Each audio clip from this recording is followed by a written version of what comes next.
us.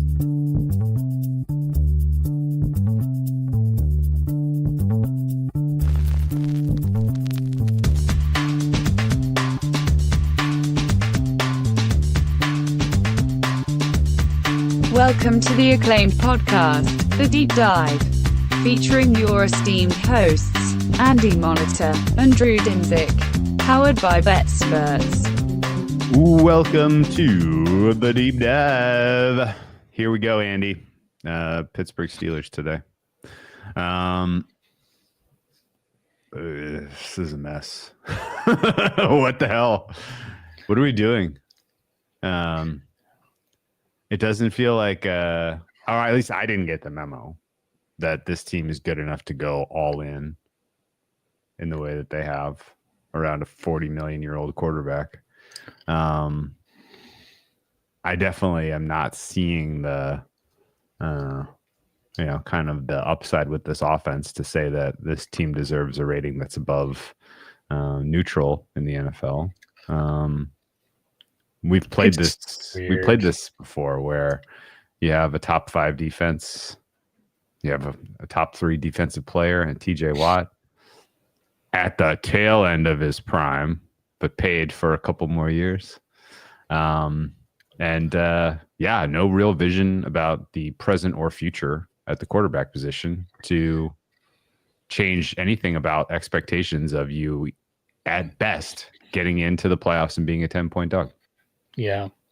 And that's the weird part about going with Rodgers, or if they had gone with, Kirko, because after the Pickens trade, they have 12 picks in next year's draft. They have 4 on day 2. They have a haul, and obviously they didn't believe in some of the quarterbacks that weren't Cam Ward. They didn't go that route. They didn't go the Kirk route. I guess they went the route. I don't know if there's just a hubris or a pride to this franchise that they can't say, like, we have a good roster. It's not great. We need a quarterback.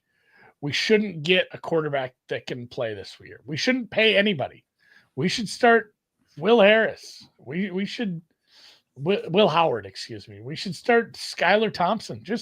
Let's just pack it in for 1 year, really set it up to draft our guy next year, build around him I don't know. So, like, if Rodgers is good, it's a bad thing because he does not extend your ceiling to beating the good teams, but he puts you in the purgatory picks again, which I guess is whatever. Maybe there's somebody you like down the board, but it's impossible to know where all these quarterbacks will shake out, especially now that we've turned into Venmo Gate. We're checking everybody's Venmos. So we'll see which quarterbacks are eligible after this year. So yeah, it's weird. You were stuck. You have your ceiling is the best defense in the league. Your offensive ceiling is 20th. Yeah, I don't know. You didn't get 20th. Is that even too rosy? So very, very young offensive line. Not a lot of cohesion, even though it's some of the same guys because they're moving pieces around. And then I think my biggest negative is that you have a prima donna quarterback who has always run a certain kind of offense and a offensive coordinator who certainly he doesn't have the gravitas to, like, impose his will. I don't think he's not a big enough name yet. It's not like he's been around for 20 years and you just have to listen to what he says. So I think there's going to be some headbutting because he likes to run the ball and he likes to run a lot of, hey, let's run wide. Let's do a little play action when it makes sense. Let's not be checking 2 passes every single play. So I don't know how that marriage works. And apparently Rodgers is just going to get no reps in preseason. So, like, the offensive line, I'm not going to say, like, these are bad players. I mean, your left tackle is bad. And you got a lot of youth. You ended up hitting on your center. Like, the offensive line could go one of 2 ways. Who knows? So, the real, the downside is the offensive line trends, like, hey, this didn't work. We didn't hit on many of these guys. They're all a little worse than we thought. Rodgers is very immobile. He doesn't like the scheme. we're having issues. We don't really have a good running back room, and we have one wide receiver. Like it just the offense could trend real negative real quick. And I think even if I say the opposite of all that, hey, the offensive line comes together. Like, what's your ceiling for everybody that's not DK Metcalf on this offense? Like, you have a lot of wide receiver threes. I don't think there's like some Calvin Austin renaissance season that's like, this offense is a top 10 offense. There's no world where I'm seeing this offense coming around, even with a guy who still has a pretty live arm at his age. Does he? So he can make the throws. It's kind of like Flacco, where it's like he can still make the throws. He just doesn't move around like he used to, and he's more of a pain in the ass. So, yeah, and Patrick's pointing out, the tight end room, good. I don't know if it's pretty damn good. It's good. It's very above average. Yeah, you have a bona fide tight end one in Smith and two bona fide tight end twos in Freiermuth and Washington, maybe. But the problem is, famously tight end agnostic. Aaron Rodgers. I don't remember the last time he, let the offense run through a tight end. He's not really interested in that type of football, which Washington is very big. That's kind of the bigger problem. Like there's oil and water here with the skill position group you've got and the quarterback you elected to try to go to war with. And I don't really understand the idea of going to war with Aaron Rodgers in the first place. It has been 4 seasons since we saw him play at a NFL capable level. His final season in Green Bay was bad, and that was potentially the sign that the end was nigh. He then tears his Achilles, compounding the problem of age. Last year, the flashes were very, very brief and very, very infrequent. And the main thing that showed up on his tape, from what I could tell you, is exactly what you said: a lack of mobility, a lack of interest or ability to absorb pressure. And he held on to the ball too long. He threw the ball away a lot. He was inconsistent with some accuracy, particularly in the middle, deep part of the field. The Jets did everything they could to put the weapons around him that he wanted, and it did not matter. He had an elite young wide receiver and Garrett Wilson to throw to. Did not matter. Rodgers looked washed. And I mean, I can't imagine that, that at his age that there's a sudden bounce and one final run. If anything, this is more like the Matt Ryan in Indianapolis type of experience, or the Kirk Cousins in Atlanta type of experience, right? Like when it's over, it's over. Yeah.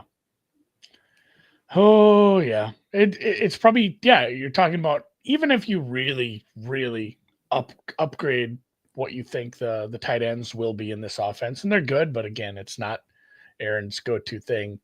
It's probably it is a downgrade in offenses he's playing in, almost certainly, and we expect him to be better when he's at this age. Still coming. I did hear somebody mention, like, hey, maybe he's a little more spry, one more year off the Achilles. Like, you got Father Time working one way, and you got the Achilles healing working the other way. I don't think those are equal forces. I think Father Time at this point is a force multiplier compared to, like, oh, it's been longer since he hurt his Achilles. Nah, he's not going to get faster. That's just not something that happens you should see me run. It's embarrassing. I can't sprint anymore. It just looks silly. So, and truthfully, like, this could have been figured out if they would have gone and got maybe, and they tried to in the draft, the right running back.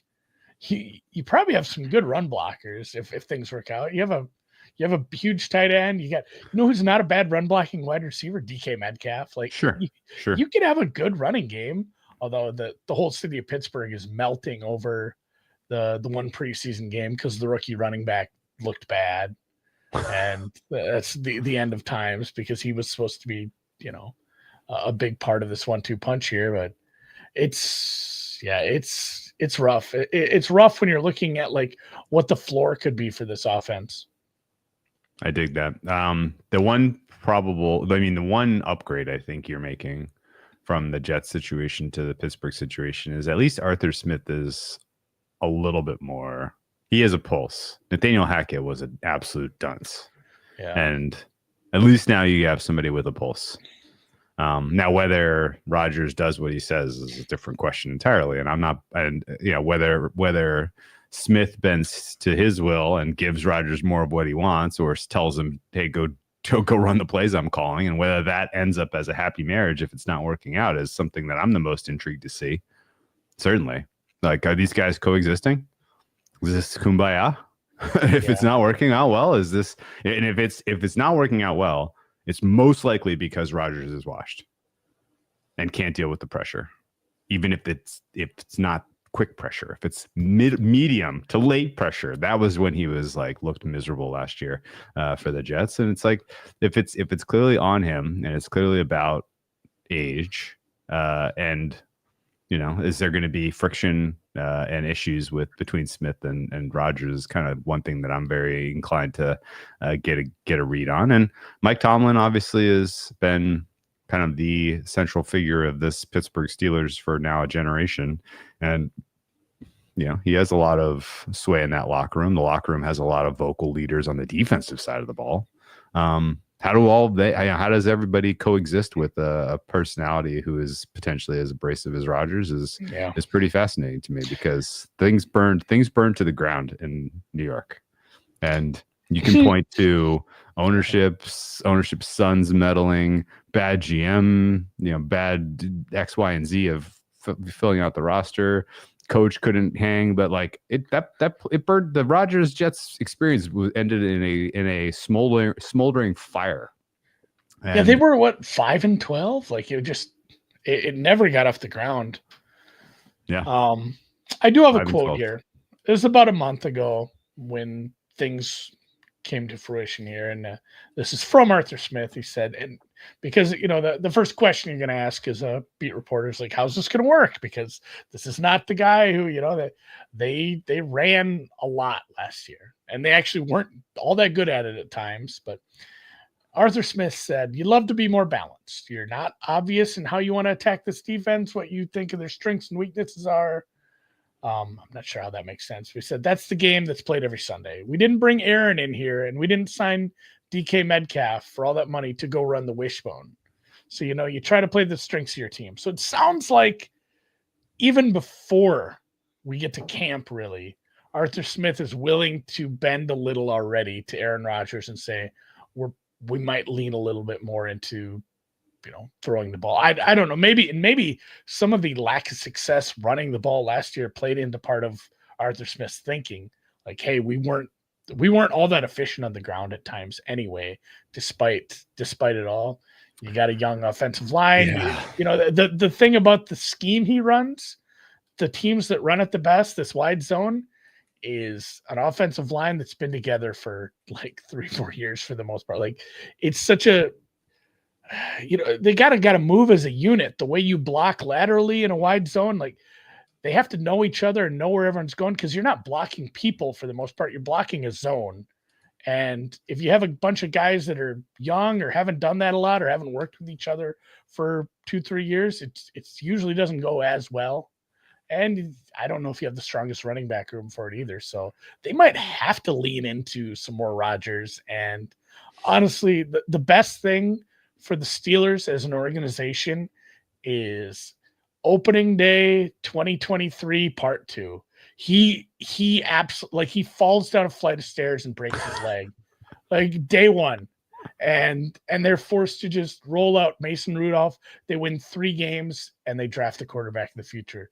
I don't see how there's a good scenario, because like you said, maybe the ceiling is similar to last year, where you go and just that score is not indicative of how Baltimore rammed it down their throat in the playoffs. Yeah, like, no doubt. 28-14, it was not that competitive. Like, if Baltimore wanted to, I think they could have probably done some more damage. So that's your ceiling, is like sneaking in as a 6 or 7 and just getting put over a barrel by somebody. I feel like I like this roster a lot at times, but it can't be. This can't be the plan, No, Obviously, it can't be the plan. Sense. He's old. He's old. Well, that's the other thing. You mentioned last year Pittsburgh had their least efficient rushing attack of Pittsburgh that I can remember, and of Arthur Smith's tenure anywhere I can remember. They were bottom 5 in the NFL, 23rd overall in EPA per play, with Russell Wilson having some moments during the season where he looked completely revitalized relative to his corpse of his performances in Denver. And yeah, like you're telling me you're going to do better than 23rd with just by just swapping out Pickens for Metcalf and Rodgers for same Wilson and a lot of the same pieces otherwise on offense. Like, I don't think so, man. Yeah, their best play was just like, oh, moonball worked this time. Yeah. You know, we said that like the moonball is getting slightly more efficient and more accurate, and when it hits, that's they have a big play. And if they don't have a big play, the offense is absolutely stymied. Here's the other major problem in Pittsburgh. That, like I was saying, like they are apparently all in. Okay. They think they're on the cusp of winning a playoff game. Okay. Good luck to you. As you look at sort of the relationship that they have with the fans, like there's some unrest. 9-8, 10-7 every year is not good enough, Andy. We need to win a playoff game. Yeah. And it's like, been so like 2016, I believe. It's like the median expectation of the people that care the most about your team is that you're going to, well, I mean, we're still going to win 9, you know, maybe 10, maybe 11. In a good season, we'll win 12. And it's just like, I can't square that. No way. Like, this is not a competitive enough team with how difficult the schedule is, how difficult your division is. And all of this uncertainty and incongruity with the way that you've put together your offensive depth chart and personnel package and quarterback mostly. And so I think the idea that there's going to be a pretty aggressive readjustment down of the fan base from like if Rodgers is healthy, and this is like Jets 2024 all over again instead of Jets 2023, like it's gonna be a pretty quick anchoring of, oh wait a minute, we're not gonna finally win a playoff game this year. We're gonna win. We're going 5-12. Like, huh? Like what? With all of these talented players, with guy who's up for defensive player of the year, like what? Like, and then all of a sudden next year, like you're saying a good thing is they do win 3 games and then they draft the quarterback of the future. I got bad news for you, man. This defense all of a sudden is going to look real old real quick before any quarterback of the future is ready to, really help move the needle forward for any type of Pittsburgh Steelers revival, which to me is like, it's a depressing thing because the league is better if the Steelers are a factor. And I got to tell you what, man, there are not that many teams that I would less like to have the pieces at the prices and the bleakness of the next like 3 years than Pittsburgh. Does that make sense? Yeah, I mean, there's some other teams that are in the conversation, but I think who else is in the conversation? Like, who else has this many aging pieces that you're committed to paying a lot of money to? Oh, I guess just maybe not the money. Yeah. I mean, there's some teams with some dead cap. Honestly, I wouldn't want to ever be the Saints. Saints is up there. Yeah, for sure.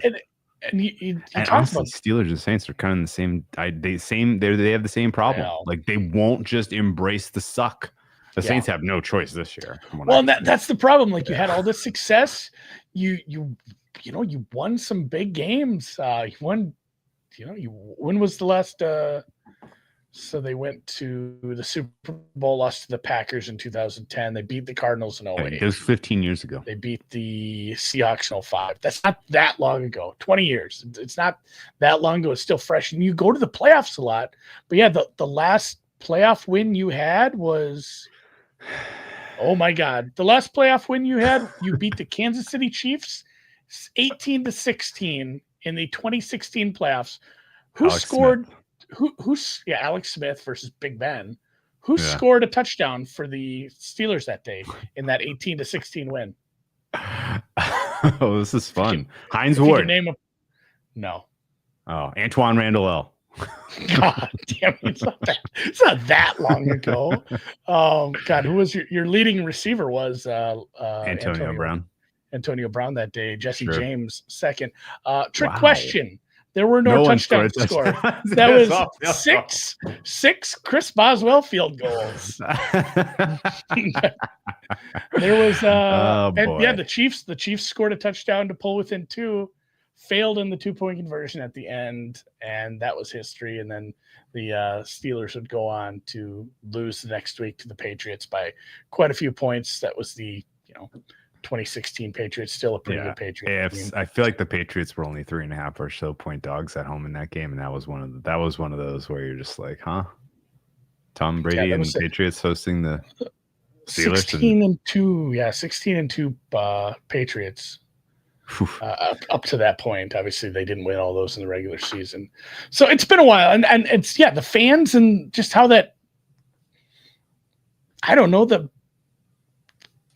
what do you want to call it? Like the ownership and the culture of that team. They don't embrace the suck, like you said. It's such a weird deal to not just say, like, one time we're just going to be bad for 1 year, and we have the coach, we have the defense. It'd be weird. It'd be weird if the Steelers were that bad, though. I haven't seen a Steelers team that bad in such a long time. I think it would feel kind of goofy. So maybe this is just what we're destined for. Yeah. Okay. Well, and to Birdie's point, they do have some younger guys coming up on defense.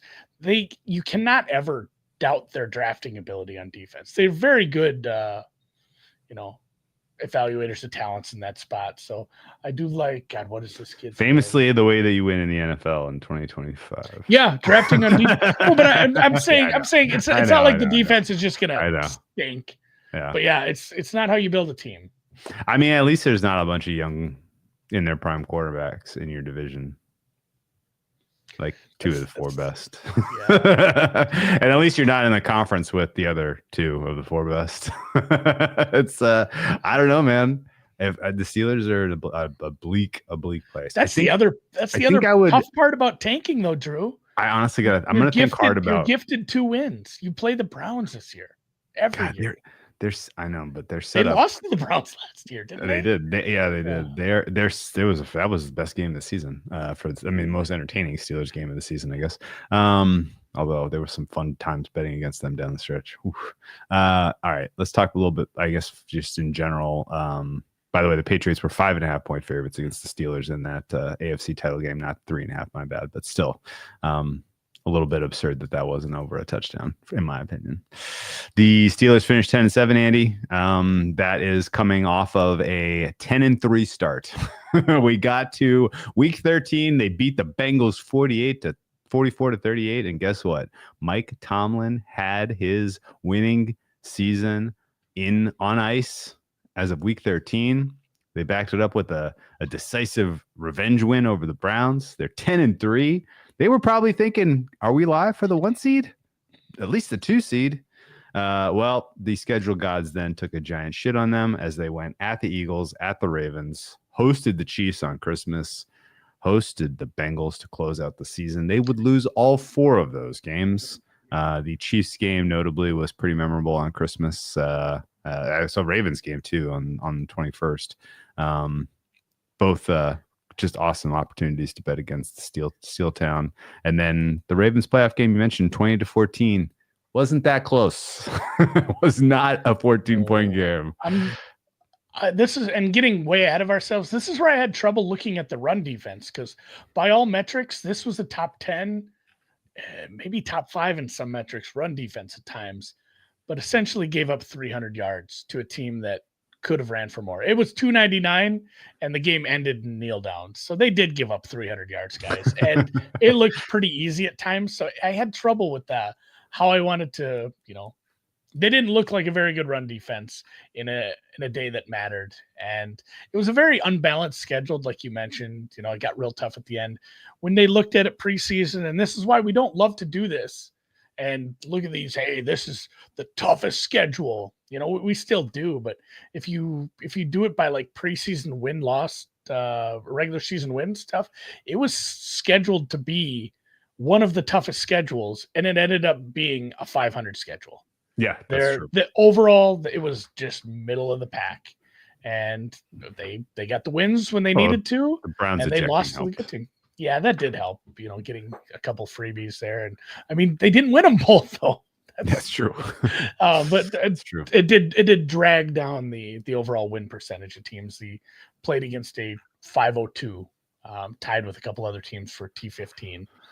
So yeah, I guess the point is one of the keys. They made the playoffs against a mid-schedule and got drugged there by some. Yeah. I don't want to take everything away from Russell Wilson. He played okay at times, especially as the season went on. No, I think things went sideways for your defense, and it must have been injury and age. Honestly, TJ Watt's performances went a little bit under criticized over the final quarter of the season, as he was a bit of a no-show from week 12 on. I'm assuming he was dealing with an injury, but maybe it was because he was 30, Andy. I would say that in general, the fact that you got run off a field by the Ravens, like, okay, Ravens were awesome. Arguably the best team in football. You're in their house in wild card weekend. You got a seat at the dance, right? I think Andy, going into the playoffs, they were rated the highest for both of us, weren't they? Of course, yeah. The point though is you were 9.5-point dogs. You didn't have any realistic chance to win that game. You didn't have a realistic chance to win that game. No. So what's different? Maybe all the upgrades. Maybe you're better this year. Let's see. When are they playing Baltimore? Week 14. What's the look ahead? Oh, it's 8.5 points. You are no closer to being competitive against that team, who you presumably would have to go through at some point in the playoffs, if not week 1, assuming you're in it. But I don't think you're going to be. So let's the Pythag win, it's worth noting, their expected win-loss was 9.5. They were 10 wins, so it wasn't even a huge overachievement last year for them. Injuries, we mentioned something probably happened to TJ Watt, but otherwise things were pretty favorable for you injury-wise last year. But yeah, the young tackle, that stunk, not getting to see his Troy Fatanu, what he play like half a game. And yeah, that's true. It would have been nice to see what you have there, because he has to start a tackle and has zero cohesion and very little experience at this point. And now you have Broderick Jones over at left, and he stinks. Yeah. Your two best players on defense were Cam Hayward and TJ Watt last year. Cam Hayward is 36 now, I believe. Last year was his 35-year season. TJ Watt, 31 now. Last year was his 30-year season. You gave TJ Watt a lot of money to play into his early 30s for you. Patrick Queen, I thought, was a little bit of a disappointment for you last year as your big inside linebacker move.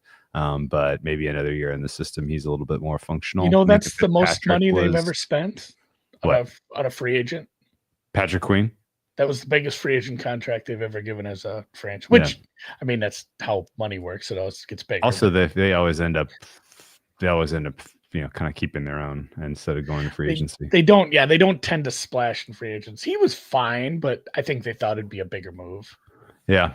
Minkah Fitzpatrick graded well, although people would say he had his worst season for you in his age 28 year. He's gone now.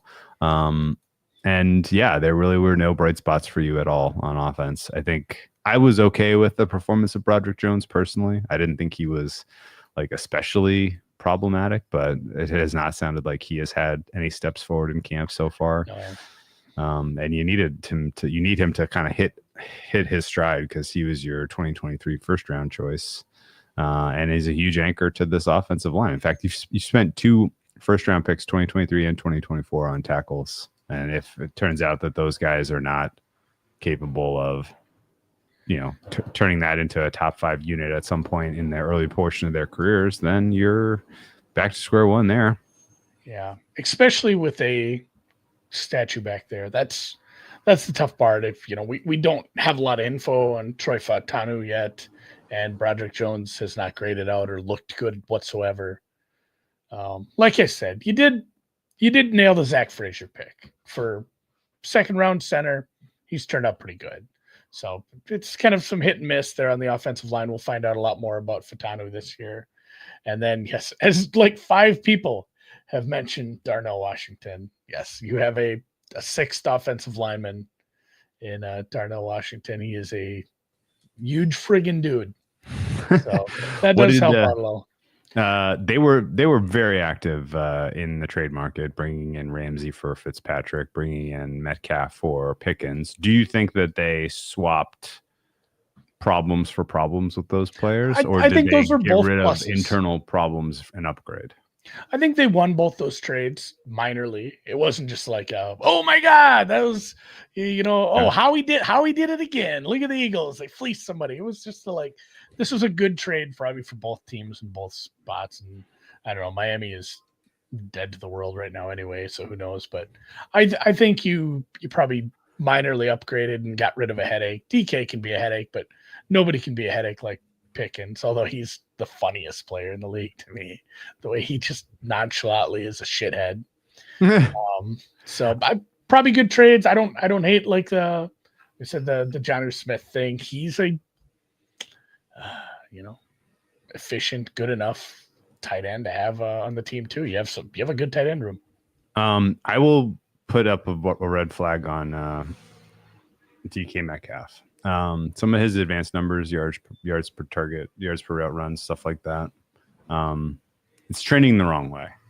And Geno Smith's performances really didn't go noticeably down efficiency wise, even though he was dealing with a bottom three offensive line for most of the year last year. So I'm worried a little bit about what exactly you're getting with DK Metcalf. Like, you're paying him now like a top 15 wide receiver one in the NFL, and I'm not seeing surely that that's the case. Like, ultimately, his best season as a pro came in his year 23 season in 2020. It's a long time ago now. I don't know, man. Do you worry at all that that was potentially you got older and more expensive at that position, despite maybe potentially moving off of a headache? I don't know, like when Pickens played well, he was a good receiver. That's the other part too. Sometimes it's kind of part of the position. You put up with some headaches if you have a guy who's been effective and a good part of the offense. And I don't know. I've seen enough out of DK in Seattle to say it works. But again, it was, what was an efficient game, or what was an efficient play they had last year that wasn't, oh, there's a moon ball and they got a big play out of it. Because like we said, the run game was less than average, and you didn't get a lot out of the short stuff. And I don't know what the plan is. They have a lot of receivers who are, it's hard to say like this guy isn't good. Yeah, maybe, I don't know. Robert Woods has been around for a while, but you got a bunch of guys where, at times like Scotty Miller when he was, I believe, with Tampa, we were like, hey, he just doesn't have a chance to make the depth chart here because he's got good receivers. Like, this could be somebody. You got Ben Skoranek, who honestly maybe gadgety at times, but he's a good run blocker. And he was, somebody who kind of fit in a little, but had guys in front of him. Again, you had Kupp and Puka there in Los Angeles. You got a couple of younger guys too. So I don't really know what this wide receiver room is. And, we had one preseason game where we had the backup quarterbacks in against, for the most part, backups. So it's hard to tell exactly what the plan is there for a bunch of guys who are competing for reps. What would you have done differently at quarterback? I don't know, because like the right move is punting. Just don't spend any money on quarterback. You have Mason. Yeah, you went and got Mason Rudolph or Skylar Thompson. Like, seriously, it's hard. It's hard to sell season tickets when you say, "Hey, we're starting Skylar Thompson," because the right move long term is to lose a bunch of games this year. You can't say that out loud, and you can't feed that to the fans. So I don't know what the right move was. Like, it certainly wasn't Kirk. But neither of these guys really fit with Arthur Smith's offense. We talked about that, how he's going to try to, meld what he does with what Rodgers does best to try to get the most out of it. But I don't know that there was a right move. Yeah. Omelet says, today I learned that Scotty Miller and Ben Skoranek are on the Steelers. So I'm saying they got a lot of guys who are like, hey, I remember that guy he was a fourth wide receiver on another team. And, you have a bunch of those guys. Robert Woods has been above fourth wide receiver in the past. I don't know. I don't think you have an obvious wide receiver 2 on this roster. I don't know, man. I don't know what I would have done differently at quarterback. I think Aaron Rodgers would have probably been my last choice, considering everything else that we have in place here. I know they flirted with Stafford, and that may end up ultimately looking like they dodged a bullet. I guess we'll see. Yeah, and I would not have hated using the pick they used on Derek Harmon, who may ultimately be a great player. I wouldn't have hated them using that pick on a quarterback and just seeing what they can get out of the second quarterback in this draft. Because at the time, I believe the only quarterback taken was Cam Ward. And so you would have had your choice of any of the, you could have taken the second best guy on your board at quarterback and rolled the dice instead of doing this Aaron Rodgers experience, which I cannot imagine works out well for you. I just feel like the downside is so obviously there. Like that the ceiling is, as you're a 9.5 point dog again in the wild card round of the playoffs, and the floor is literally like, well, we just wasted a year of everyone's prime, and now everyone's fired, and we are starting from scratch. Like, I know they're not going to fire everybody. They're not going to fire their GM. I think they just extended the GM. Omar Khan, I believe, got himself paid over this offseason. But the fan base, I can't imagine, is going to be especially happy if this goes the way that I feel like is very, very probable of, first losing season in a while, and potentially a very losing season. Yeah, I mean, I know it's a very popular team. I'm not saying they're not going to sell tickets, but it's no fun being the customer service guy if you came out and said, we're going to lose this game, we're going to lose games, or, we're starting Skylar Thompson, because people are going to call and complain about the tough part about doing that is when you sell season tickets and when you run a franchise, you want to keep raising prices. And it's a lot easier when you're winning. It's harder to do that sort of thing to the fans if you do try to have a tanking season. It's a hard line to feed to the fans. It stinks because sometimes it's a necessity. So teams that do it, they do it in a sneaky way. We're like, it was out of our hands. This is just how it crumbled. And yeah, it's been 2 decades of drafting 20th. It's just hard to, unless you find a diamond in the rough. Where was Ben drafted? Like, where was he picked? This is forever ago. 15th. Yeah. I was going to say, you got to find somebody kind of in that 20th to second round spot that you think you believe in and make him your franchise quarterback. Yeah. Yeah. Yeah. And that's the thing, that you got a couple slot guys. Maybe, I know Rodgers. Correction. He was 11th pick. 11th. Okay. I've had 12th in my head for some reason. I don't know. And maybe the offense isn't built around DK Metcalf. Are we running a bunch of deep stuff? They have a bunch of slot guys. It feels like you got I don't know if I'm super excited about Calvin Austin, but yeah, the main takeaway from the game was, if you're a Steelers fan, what's the kid's name? Caleb Johnson. Oh no, end of the world. Roman Wilson. Oh, we got something there. And again, it's one of those where it's the first week of preseason. It's a bunch of backups against a bunch of backups, so it's hard to tell anything. But you got a young slot guy that was pretty decent for Michigan. That, I don't know, maybe Rodgers, that's what he needs again. It's just a decent slot receiver. You got 2 or 3 of them. Yeah. All right, let's look at their schedule and try to make sense out of this. What's done is done. Their offseason gets an F, in my opinion. And it's all because of their quarterback decision. I just don't know that it's defensible. Pittsburgh has a projected 8-win schedule. It doesn't look especially tough, particularly to start. But there's a whiff of we're doing it again. Good luck taking on Buffalo, Baltimore, Detroit, and Baltimore in the final 6 weeks of the season. A lot of good quarterbacks on this schedule. I think outside of Mahomes, you play all of the good quarterbacks. I guess there's no Daniels on this list. But still, 2 games against Baltimore, 2 games against Cincinnati right away. You're going to have 4 tough contests in terms of opposing quarterback, which means you're going to need to score into the 20s, at least, I would imagine. Now, the fact that you get an early bye is interesting to me. Yeah, and a lot of it is it's the international, the international game, the Dublin game there. It feels like even if you have to take a week 5 bye, it's better to just take it after the international game rather than doing what the Browns are doing. Although the Browns maybe are just fine with their fate of losing games. But yeah, I mean, you fly and then you have to come back. At least you get the bye right into the home game against the easiest spot in your schedule, the Cleveland spot. Maybe that's still Flacco, maybe it isn't. And then there's a bunch of tough games after theirs. A lot of question marks, inexperience, poor offensive line, quarterbacks unproven in the first 7 weeks. First 6 weeks, your first 5 games. This is, I think, set up for a rerun where if you're having success, if you get your 3, 4, 5 wins early, I think they're mostly coming in the first 6 weeks.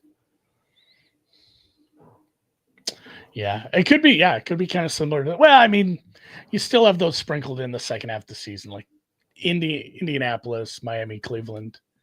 Like very winnable games, even at Cleveland late. That should be a fun one. Just grudge match against 2 teams going nowhere. Obviously, one going a lot more nowhere than the other one expected, but that might be for the win total. That might be the win one for the Gipper. We got to get this to 9-8. We need this game because we play Baltimore next week, and they're still in the hunt for the 1 seed, and they're not resting starters. You think 9-8's in the kind of body of the distribution? I mean, it's in the mix. You need to win your coin flips. That game at Chicago isn't going to be super easy. Although, Chicago is a wide range of possibilities too. That could be a team that just doesn't ever get the offense going around Caleb Williams. Cincinnati's a weird matchup because that's just like strength, weakness. Whereas Cincinnati's defense might just be, pretty awful, and your offense is going to be semi-anemic at times. So those are going to be weird matchups. The Cincinnati matchups, I have no idea. I probably won't bet either of those games because I want no part of a game like that. But you can win some of those coin flips. Yeah. I like Ryan's comment here. I wonder where the survivor spot is here. Yeah, it's probably week 6. I don't hate the idea of a contrarian survivor take of Pittsburgh week 1. I know that week 1 is going to be heavy Broncos over the Titans. I kind of don't hate Pittsburgh over the Jets in that spot, just considering how much learning and growing the Jets have to do right now on offense. I like the instant revenge spot. Insta revenge. I know you're on the road there, so maybe that's not a great contrarian spot. I haven't totally thought out what I'm going to do week 1 yet, but that week 6 spot against Cleveland's going to be very popular. The fact that Cleveland's coming back from London and that you have a rest and travel advantage against them, against your weakest opponent on your calendar all season is pretty appealing spot. So I think if ever you're probably penciling in Pittsburgh week 6. Yeah. I mean, it's like Booth said in the chat, it's pretty obvious there's a soft spot there. There is another world where, Indianapolis really stinks, and week 9 they've gone through a coach firing, and you got an interim. Maybe Jeff Saturday's. I'm kidding. That would be fucking stint number 2. But I mean, you could have a pretty. He's got coaching experience this time, Andy. Yeah, that's the other thing. You look at some of these teams where there's a chance of it being like an abject disaster partway through the season, and Indianapolis and Miami kind of have that whiff where if this team is a middle of the pack team, they're professionally run. If it's an 8, 9, 10 win team, even if they don't get all those wins, if it feels like a 500 team and Miami is a mess, a home game Monday Night Football up at what are we calling it again? Acrisure. Sure. I'm just gonna say Heinz. Man, I hate all the stupid new names. I want to call it Joe Robbie Stadium and the Metrodome. I know they moved buildings. That It doesn't is really work. Acrisure. Acrisure. So you got Acrisure, Paycor. I get whatever the bank was in Cleveland, and I'm blanking on Baltimore. Acrisure Stadium. That's another bank. Not to be confused with Acrisure Arena, the multi-purpose indoor arena in incorporated Thousand Palms, California, Riverside County, California. M&T Bank. It is M&T Bank in Baltimore, and then Huntington. You got to mix up. It sucks when everybody has a bank because then you can't call your stadium the bank anymore. I liked Heinz. Heinz was great. Yes, everyone. It's a local Pittsburgh staple. 57 sauce. Maybe the only thing besides steel that's more synonymous with Pittsburgh is Heinz ketchup. Where's really Yingling? ridiculous. Where's Yingling made? Is it nearby? That's Philly. Okay, sorry. Yeah. sorry to those west of the Allegheny. It's basically Ohio, guys. You guys are just don't know. Ohio. All right. I've been to Pittsburgh. I stayed downtown by the Penn building or wherever. It was a nice time. Okay. Well, don't forget to sign up for Circa Survivor, Circa Millions. Sign up in Nevada. Sign up in Nevada. Play from anywhere. Anywhere you want to play, yes. And if you use the Steelers, which feels like it is a spot you'll want to use them against the Browns there. Okay. Pittsburgh rating is pretty straightforward for me. This is the 22nd best offense, the 7th best defense. And they are A- overall because of the way I weight. I'm expecting a 2.9 out of the marriage between Aaron Rodgers and Art Smith. Oh, I went higher. I went to a 4. I did have some respect for. What did you finish last year with Mr. Rodgers? I'd have to check here. So that's the thing. It's not the same OC and the same quarterback coming back together. No, I know. I just want to know how much you upgraded him from where you finished the season with him, because that has to be an upgrade. It's more Smith. It's more Art. And okay. I know it's some oil and water, but he's not a bad schemer. He just hasn't had all the pieces. I don't think he's a bad offensive coordinator. He's a bad head coach, but I have some respect for him. And then Rodgers can last year, go look at his EPA numbers. He wasn't awful. I mean, he was bad. He was below average, but he wasn't awful. So, I mean, his number alone should be like a 3.5, 4. He was right there with Trevor Lawrence and Dak Prescott, Andy. Yeah, he's fine. They both had bad years last year. He's like the 20th. He actually had a higher right? EPA when you remove exclude plays with turnovers, which you should, in my opinion, looking at quarterback EPA per play, EPA per dropback, whatever. He was better than Russell Wilson was last year, although Russell Wilson's completion percentage over expectation was way, way higher than Rodgers. Yeah, the interceptions are starting to get high for Rodgers the past couple seasons, and completion rate, obviously, completion rate over expected. Not great. Yeah, he's like the 20th best quarterback, right? And whatever, it's a 4. I would have put him about 24th. I think I have him at 24th. I guess I'm nostalgic. 2.9 for me. My skill group is 5.5. You get a solid incomplete after a couple of spots, a couple of players that I'm okay with. Where do you? 4.25. Okay. I love the tight ends and all, but I don't know if I can overweight them in an offense like this, and not super excited about the running back room. Obviously, it's just kind of a mismatch of a bunch of guys, a bunch of wide receiver 3s that are vying for the wide receiver 2 spot. So behind Metcalf, who also, I don't know, fits perfectly into this offense, it's a little rough. So 4.25. Okay. Offensive line for me is a 6 out of 10. I actually like this group more than the average group. Really? Yeah, this is that's wild.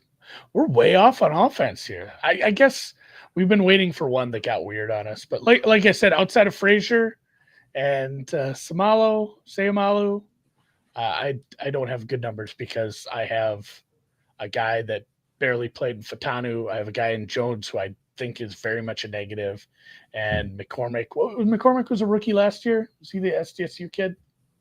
That sounds right. Yeah, negative. He's a negative too. Again, it could turn around, but I went with a 4 here as kind of my floor number. Okay. McCormick started 14 games last year, and I graded him and Frazier pretty similarly. So I guess I like McCormick, and that might be one of the reasons why I kind of just like the interior in general. And again, like from a synergy standpoint, if you're gonna at least give Rodgers a semblance of a chance, don't allow quick pressure up the middle, and I don't think this group will. I do, however, I am somewhat concerned about the blind side if Broderick Jones is not as who I think he can be. So we'll see. In totality, again, it's my 22nd best offense, which is not very good. It's funny. I had quarterback higher, so I'm 23rd best offense. That's the way it goes, man. Well, let's take a different route. My run stop at full strength is 6.7. That's actually the strength overall of my Steelers defensive numbers. What about you? I went with 5.75. Like I said, the numbers on paper look real good, but if you go back and look at some of the teams that were good and good at running the ball, especially hearkening back to that playoff game, it's hard to say this is going to be a really great run stop unit where we got a super old defensive tackle in the middle he deserves more money. He's pretty good, but it's super hard to leverage a paycheck when you're that age. So I wish Cam Hayward the best of luck because I love him as a player, but it's maybe not the greatest up the middle. I love, Peyton Wilson too, but he's maybe a better coverage better coverage linebacker. So there's some whiffs of the run defense not being as good as it was last year. Okay. Pass rush. I guess we need to talk real quick about Alex Highsmith. How much does he matter? I'm guessing a lot. Is he going to be healthy? Are we worried about these guys already kind of having some injuries? What do we think of the second line here with Herbig and Sawyer? You got any general pass rush thoughts? Herbig's a starting, he's a starter on a bunch of teams. He's pretty good. Sure. Like I'm not worried about that. Highsmith, it sounds like they're saying he's advancing in practice progress. Hope he returns soon. So I think the plan is he's going to be ready to go. I don't know how that turns out. As Birdie's mentioning, they drafted a kid, Derek Harmon. Like I mentioned earlier, I have a hard time, casting negative anything on them drafting a defensive player. It's always been pretty good. So he's a very disruptive interior player. It's kind of hey, Cam Hayward, hey, here's your replacement in a couple of years. So we got our guy. It looks like a very good front. Obviously, TJ Watt, if he's fully healthy, is one of the best edge rushers. And, like I said, some of the backups there. What do we got? You drafted Jack Sawyer as kind of another depth piece that helps out in that spot. You mentioned Herbig. What was the other one? Oh, I got to get this guy's name right because it makes no sense. It's Wye Black. Another big dude you drafted from Iowa. You drafted him, in the 5th round. They like him quite a bit too. As another piece that can just rotate through. And that's what the really good pass rushes are. They're high-end guys plus a bunch of plus rotational guys. So I put this pass rush as a 7. Okay. I'm at only 5.7. And I think some of my hesitancy about going any higher than that is I'm not 100% sure what happened to Watt's numbers last year. There will be people who kind of, I think, go out of their way to defend the fact that he had a pretty decent pressure rate early on and just didn't get a lot of conversions to sacks. Their win rate was very good, and it's still, it's still some pretty good names. Yeah. I got yelled at for making the Cleveland one too low. I'm going to yell at you for making this one too low. Yeah, I believe they were third in pass rush win rate. Let's see. It's still, it's still Cam Ward and TJ Watt. Overall, their team pressure rate last year was pretty bad. You're right. Their pass rush win rate is third, huh? Well, maybe I am low. Coverage. I'm interested in coverage too. I'm going to circle that one to. I think this one could have a wide range. Okay, I'm 5.5 for coverage. 6.5. 6.5. Okay, so this is a very good defense for you then. Yeah, I have this as a top 5 defense. If again, there's some question marks, and this could drop quickly if some things are negative in camp right now. Because, like you said, Highsmith is working his way back from injury. Darius Slay has some sort of ankle injury that happened to him, and you got Cam playing, kind of hold in here too. We don't know if TJ Watt was injured at the end of the year, if he's 100% ever going to be back to where he was at. So question marks could quickly drop this, but I like quite a bit of what we have, especially in coverage too. Even when you're, base, nickel is base now, and you have to put Porter out there, and maybe he doesn't grade out as well, but you have a good safety duo, and then Ramsey and Slayer, you could do a lot worse. Like I said, Wilson's a good coverage backer. It'd be cooler if Patrick Queen was better at everything, because you paid him a lot. But I think overall it's a very good coverage unit. And they have good coaches, good coach, good DC. I feel like I got to defend my pressure rate for the Steelers a little better. So I have upweighted the team QB pressure rate among the metrics that are informing my pressure number.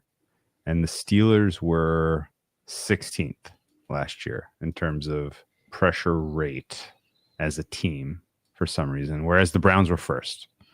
And we're talking about a big delta there where Steelers were able to generate a pressure on 34% of dropbacks, and then Browns were closer to 39.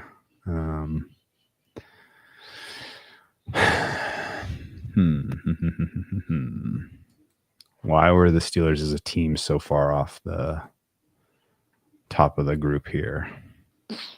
Like the other kind of expected, usual suspects at the top of the list all make sense. Browns, Texans, Broncos, those were your top 3 teams in terms of QB pressure rate.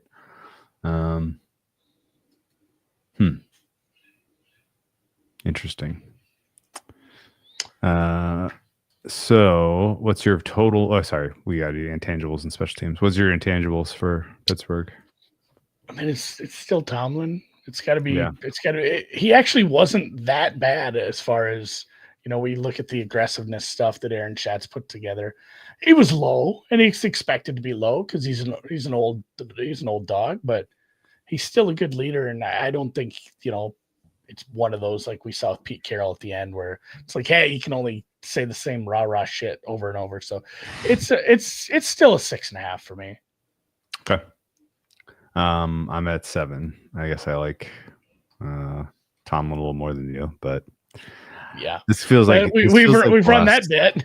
This feels like the last ride. I'll be honest. The divorce feels imminent. We'll see. Special teams number 7.5. They were second in special teams DVOA according to FTN. They got a pretty darn good kicker. And honestly, they have 2 punters who could start. This is the biggest camp battle we've seen yet, is between the 2 punters. They're both very, very good, and nobody knows who's going to win that. So no matter what, between Cameron Johnston and Corliss Waitman, somebody is going to be a pretty good punter. The only thing they did struggle at a little bit was kickoff coverage. They're not very good at that. So they have it's Danny Smith, well-respected special teams coach, been there for a while. Okay. My final number for the Steelers is a minus 0.26. It's funny. We sit and disagree with stuff, and I'm like a minus 0.5. They are my 16th best power rated team. And over the balance of the season, I'm projecting them to win 8 games. So all this doom and gloom, but really it's the doom and gloom of you're pretty stuck in purgatory. Yeah. 8.16 projected wins for me. Okay. It should be awful hard to win 1600ths of a game, but like I said, the upside lies in the meshing of the offense between Rodgers and Smith, the young offensive line playing better.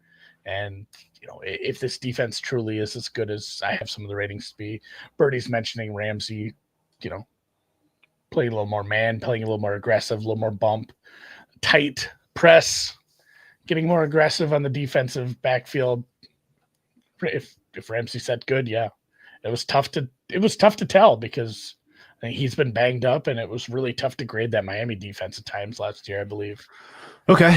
The regular season wins total for the Steelers of 8.5. Under 8.5 is plus 112. So small plus money to get that. Under 7.5 is plus 192. And I will admit, I have looked hard at that just for the potential volatility of what happens if Aaron Rodgers is not a good soldier and things are going poorly, and Smith and Tomlin and Rodgers all find themselves at odds, and the defensive leaders in the locker room are like, the hell's going on here? Well, we can't. How much harder do we have to carry this team on our backs before our backs break? I mean, there's certainly an unwinding long tail to the things just go very sideways for these guys. And while I'm not rooting for it, I will definitely note that plus 192 for under 7.5 doesn't feel like that correctly captures the right tail of the distribution. Right tail, left tail, bad tail, below Bad tail, left. the minus Z square tail. You're left, my right if we're looking at each other. The other futures markets of note that I just want your opinion on here. Let's go to awards first. TJ Watt, Defensive Player of the Year, is your 4th choice right now after Garrett, Hutchinson, and Parsons. Do you agree with that? It's as bad as Garrett. I don't know that either of those jive. I mean, +5, not to say that they can't win it, but yeah, the price stinks because it's like you said, it's such a wide open field of men who could win that award. Okay. The question everyone has been waiting for. Mike Tomlin, Coach of the Year, 20-1. What would he have to do? I think he'd have to get the 1 seed. 4 division wins? It's so hard. You don't give people credit when they've been around that long. No, you really don't. He wasn't in the discussion last year at 10-3. I don't forget that. No, and when it's just expected, like when the floor of expectations, he made the call to switch from Fields to Wilson in the middle of a winning campaign, and 10-3, and still did not get any modicum of credit. He was getting considered next to the likes of the Quinns and the Kevin O'Connells of the world, even the Sean Paytons of the world.